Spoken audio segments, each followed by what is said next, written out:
What is up, guys? It's Antoinette back with another video, and today's video is 20 things I wish I knew before I started college.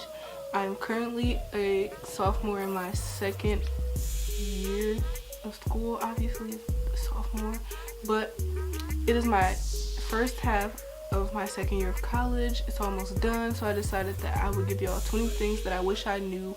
I know that ACTs are coming up, SATs, college entrance exams are coming up, and applying for college and all that stuff, so I thought I should just tell y'all 20 things that I think every college freshman or high schooler should know about college. So my first thing that I didn't think was that I'm not as prepared as I think I am. When I graduated in 2015, I thought that, you know, I was ready, but then I wasn't, and then I waited 2 years and I started at the beginning of 2017, and I realized that I'm not as prepared. No matter what my preconceived notions about college are, it's not the same as movies or TV and all that. So I kind of wish I was prepared when it comes to schoolwork, the workload, finding a job, and all those things that comes with being a college student. The number 2 thing is my study methods are shit, and I'm gonna have to change that. There's no more like reading a few questions off the study guide and boom, I can take the test. Your teachers or your professors, if we can call them that, are not going to really give you study guides to look at. I mean, some of them do. It depends on the type of professor who like wants to be generous to their students or not. Most of the time, your study habits are going to be shitty for college. Just throw them out the window and find new things to help with. My number 3, as I just said about study guides and stuff, your professors can actually be cool people.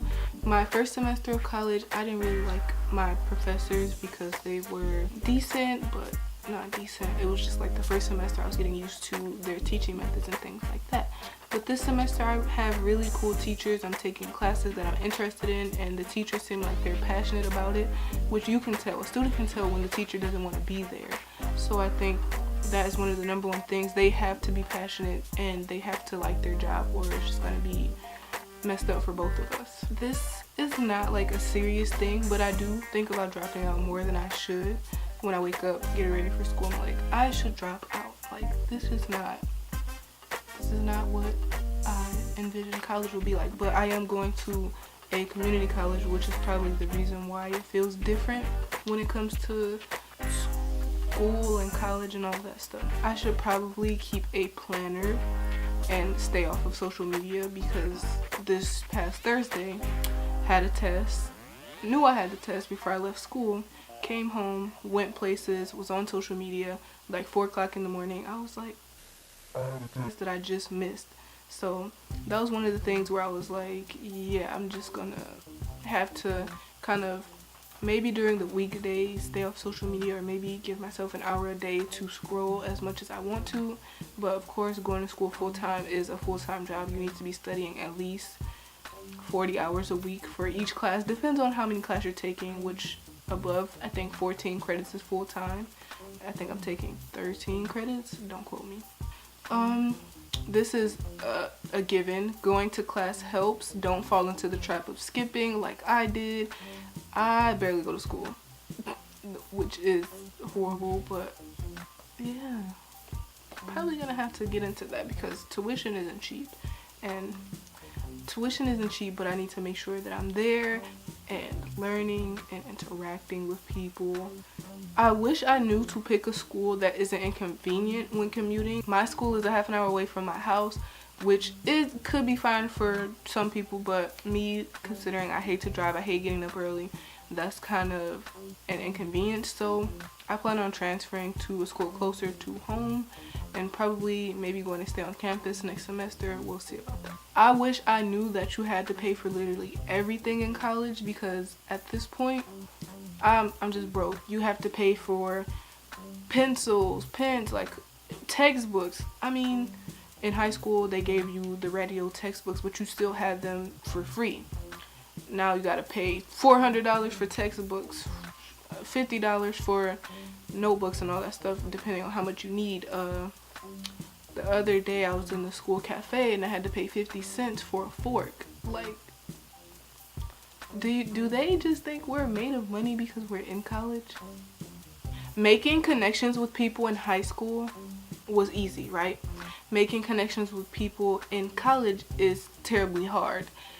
I have made a few friends each semester in college, but we do not talk. I still have their numbers. I don't delete numbers like that, but it's been hard to kind of communicate with people and stay in touch when it is a community college. I think it's better if you go to a university and kind of that connection, but if you can, and if you're going to a community college, those are great too, but you have to join clubs, you know, you have to be more of an outgoing person to make friends in college.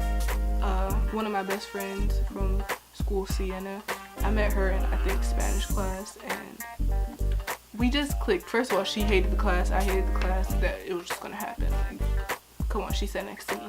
So yeah, I would say you would have to work harder at making friends in college, which sucks because I don't like talking to people. Number 10 is, just because it worked in high school does not mean it will work in college. Your entire schedule from 8 a.m. classes to waking up at insane times for school, it's not going to work in college. I'm telling you, we used to take 7 classes a day, every day, managed to do homework, managed to have friends, managed to work, managed to have a social life, managed to have a life outside of school.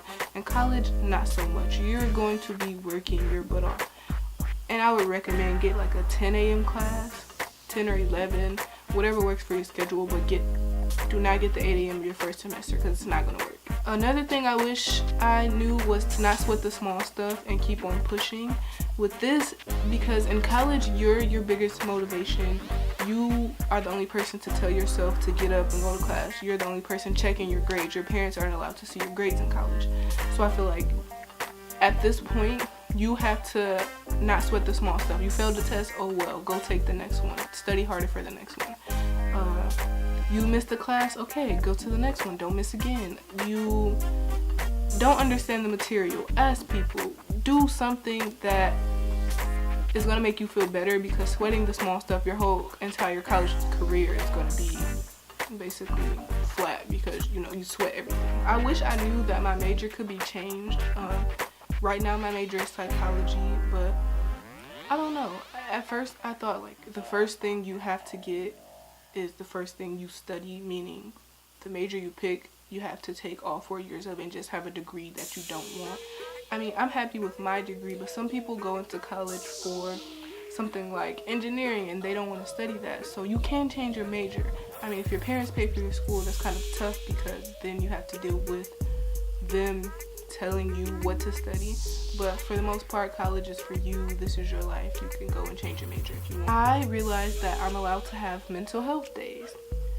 In college, like I said, there's nobody to wake you up, but sometimes you can just stay in bed and maybe study or watch Netflix and eat ice cream. In college, there's nobody to tell you you can't do it. And if you feel that your mental health is not really good for interacting with people or leaving the house, then stay home.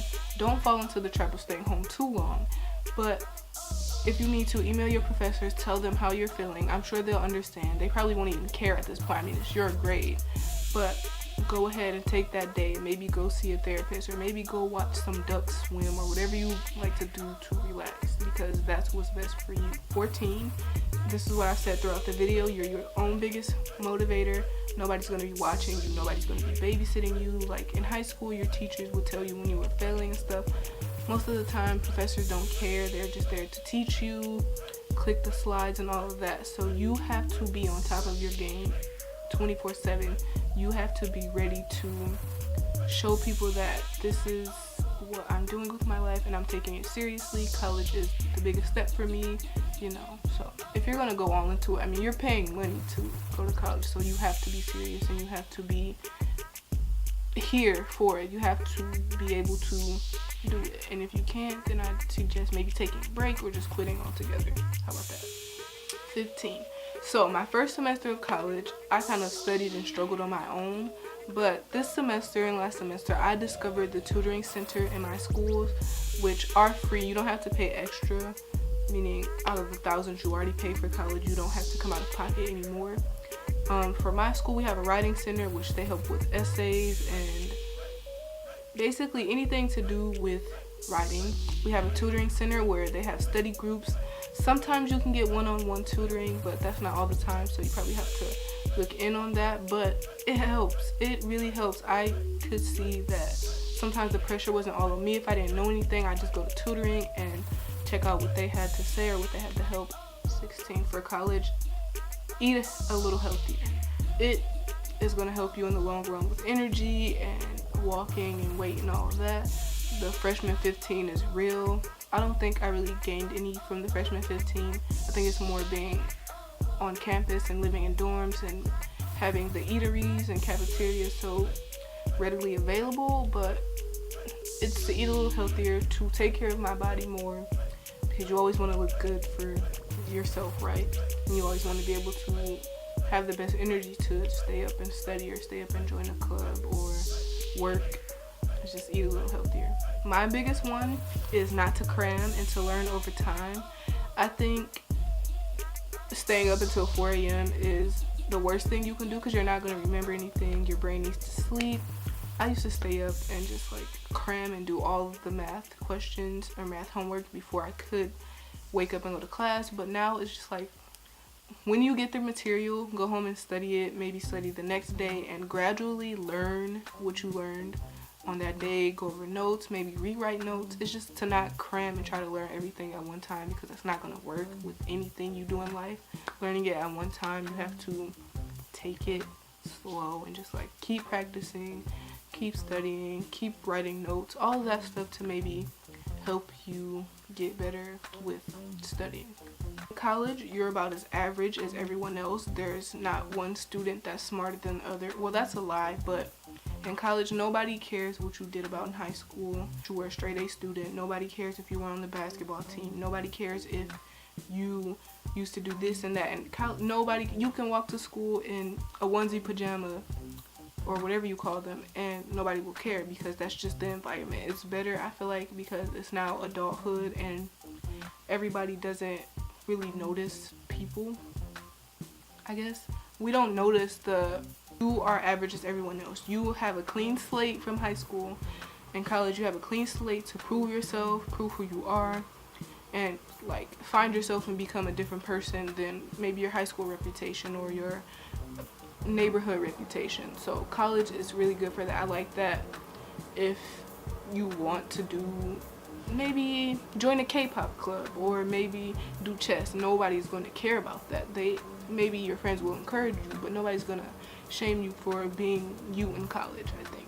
And that's the best part of it. Have fun and do your best. That's the motto, basically, because if you don't enjoy college, then it's going to be sucky the whole time there. So try to enjoy it, try to get out and try to do stuff. 20, finally 20, that degree will be worth it.